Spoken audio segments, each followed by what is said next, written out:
Hello, hello, true crime fans. Welcome back to For Criming Out Loud and our Crime Me to Sleep Bedtime series. This is episode 3 of Buried Beneath the Boarding House.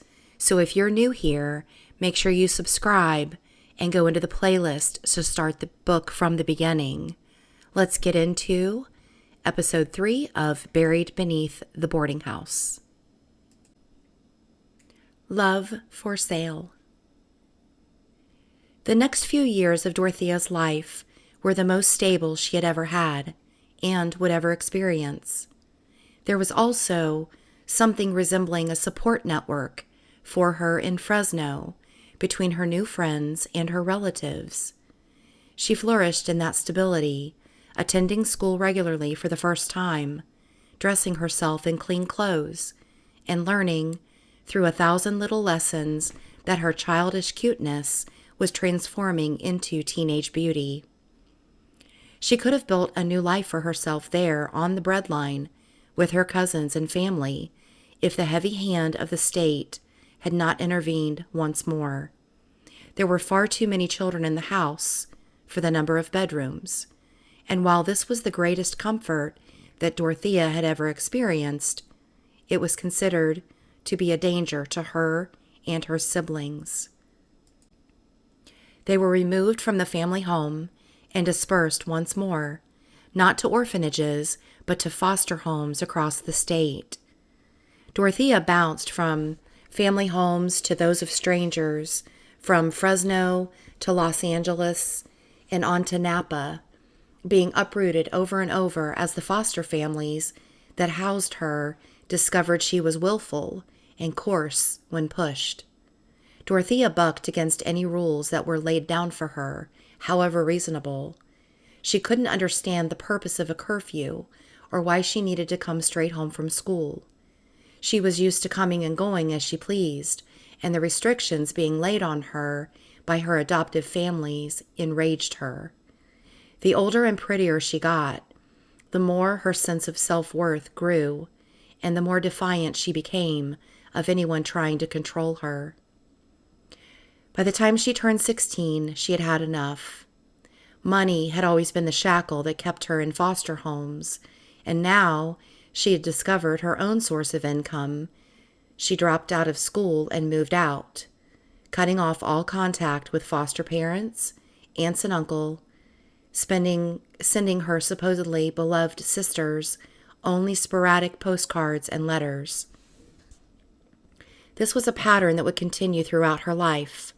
She was drawn to her family as the only people who had ever truly cared for her, but repulsed by them in equal measure for the associations they provoked. It was harder to maintain her lies in the face of the people who had actually been there, and it was easier on Dorothea's nerves to replace her real siblings with the many faces she had imagined for her Mexican family. This far south, surrounded by the real Mexican community, it was obvious to everyone that she was a white girl playing at Hispanic ancestry. So to make her lies easier to swallow, she turned her eyes north. With the little money she had saved up, she caught a bus up to Washington State, coming to a halt in the state capital of Olympia, where she promptly ran out of cash. Sharing a tiny motel room overlooking the Puget Sound with another teenaged girl that she had met at the bus station, Dorothea set out to make herself a nest egg and get herself established in this new and exciting place. At 16, her smooth skin, blue eyes, and silky pale hair made her the picture of beauty for the time. Combined with her lightly affected Mexican accent, she became exotic, too. In no time at all, she was securing customers, following in her mother's footsteps, but almost immediately surpassing her in terms of earnings. The year was 1945, and it was a good time to be a prostitute in the United States. The Second World War was coming to an end, and a flood of soldiers were returning from around the globe. Many of them had not seen a woman in many years, and even the ones that had craved the familiar comfort of a girl like Dorothea could offer. She had to take on a second motel room to accommodate the sheer number of visitors that she and her new friend from the bus station were fielding, and even then, there weren't enough hours in the day for her to entertain her guests. Among the men paying with the teenage girl was Fred McFall, a 22-year-old soldier who had just returned from a deployment in the Pacific. He became infatuated with Dorothea during his visits, booking not just the regular slot, but also extra time just to talk with her. She shared her story of life in Mexico, peppered with sadness about her tragically dead parents, intended to elicit sympathy.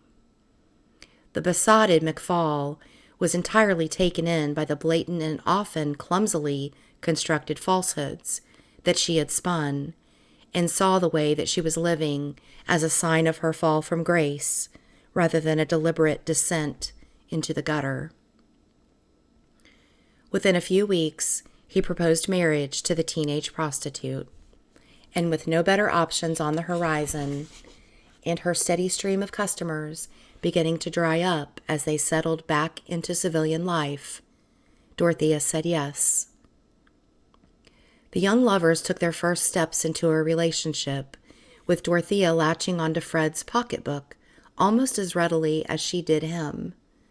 She stopped turning tricks once she was certain he'd provide for her, but her tastes ran to the expensive: silk stockings, floral print dresses, and constant hair appointments.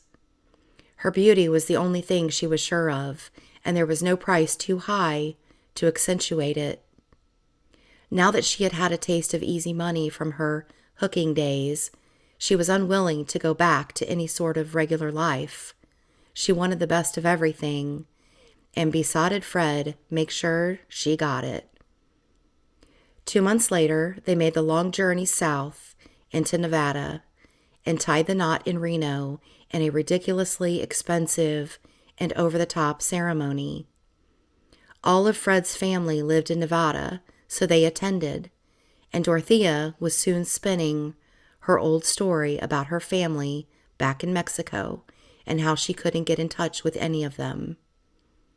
It was one of several conflicting stories that she told to guests on the day, expecting to never be in the same room with most of them ever again, even going so far as to claim that she had been rescued by Fred from the Bataan Death March during the war in the Philippines, despite the fact that she would have only been 13 at the time.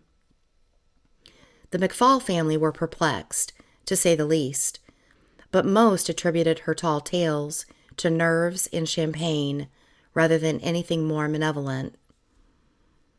She was young, after all, and the young were prone to flights of fancy.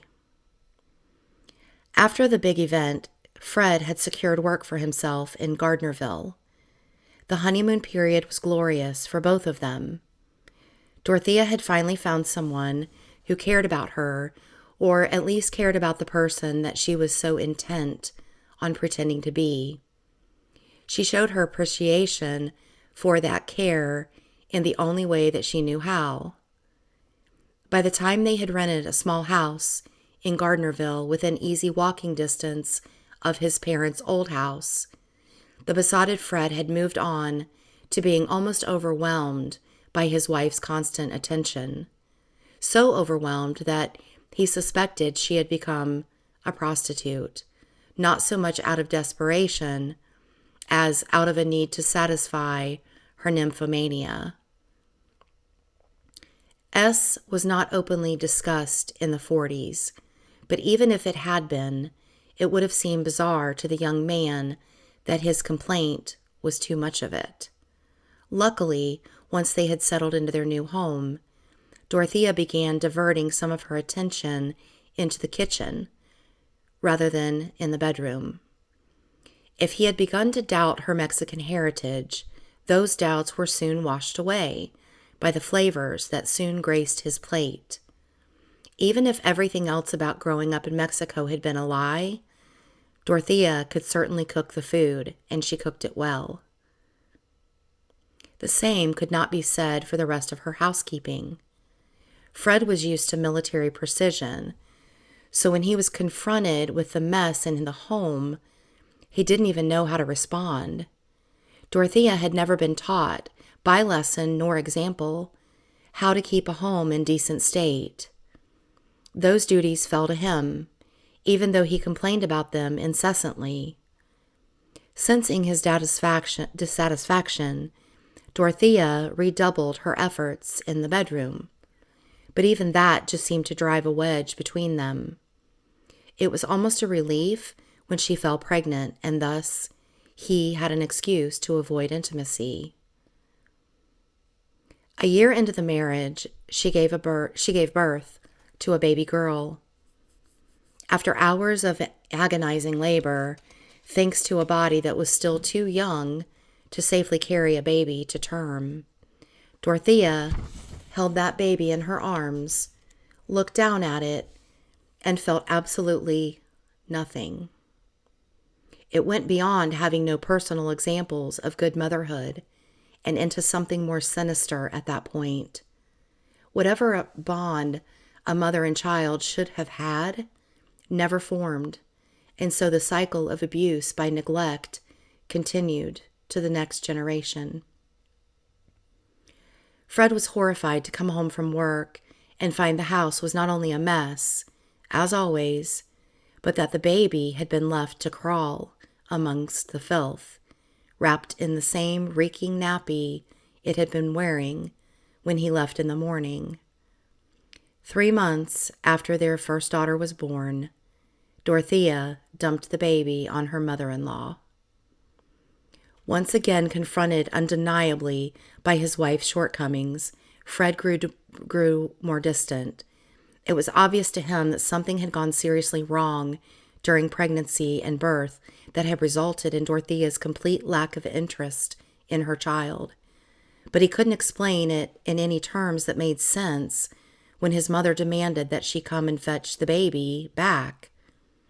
He didn't like to confront Dorothea about anything in case her temper flared up and she went off drinking, as she had the first time they'd had an argument. He didn't like to see Dorothea drunk and angry any more than he liked the rumors that trickled back to him about her showing altogether too much interest in other men when she was out on those benders. With Fred gone most of the time and nothing much to do, Dorothea found herself bored. She started to buy in a little liquor to soften the sharp edges of that boredom, but that just made her moods even more volatile and Fred more distant. She didn't fall immediately into the arms of other men, although she was still turning plenty of heads in town, but neither one of them felt like their needs were being met. Gradually, she began to clean up her act and make the house more livable, but it was primarily out of a desire to fill the hours of her days rather than because she felt any great desire for cleanliness. Even so, Fred saw this as an attempt at reconciliation, and he tried to meet Dorothea halfway. As with most of their reconciliations, this took place primarily in the bedroom. And alcohol filled the void inside Dorothea that a normal person might have filled with love and affection.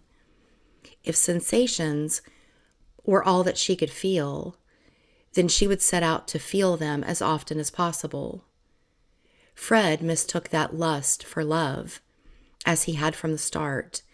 So when it turned out that she was pregnant once more, he believed that it would be the turning point in their relationship, that she would bond properly with their second child, and they could settle into a normal life, maybe even bring their firstborn home to share in the new life they were building.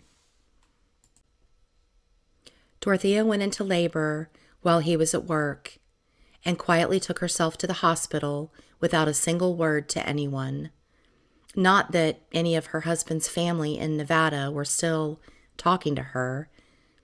This second childbirth was less painful, and Dorothea came out of it with considerably more wherewithal than she had with the first.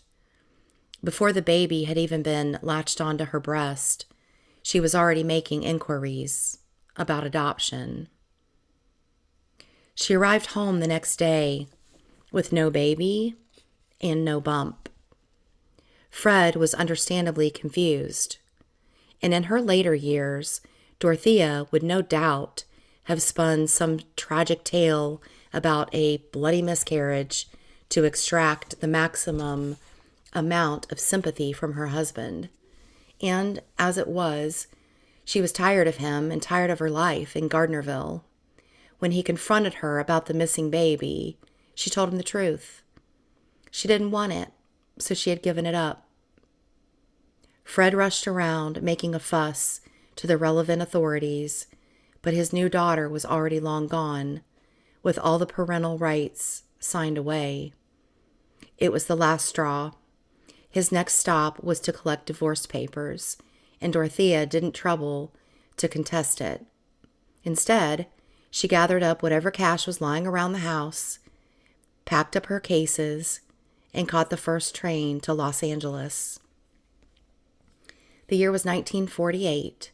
She was freshly divorced at a time where such things were still practically unheard of, and she had no prospects.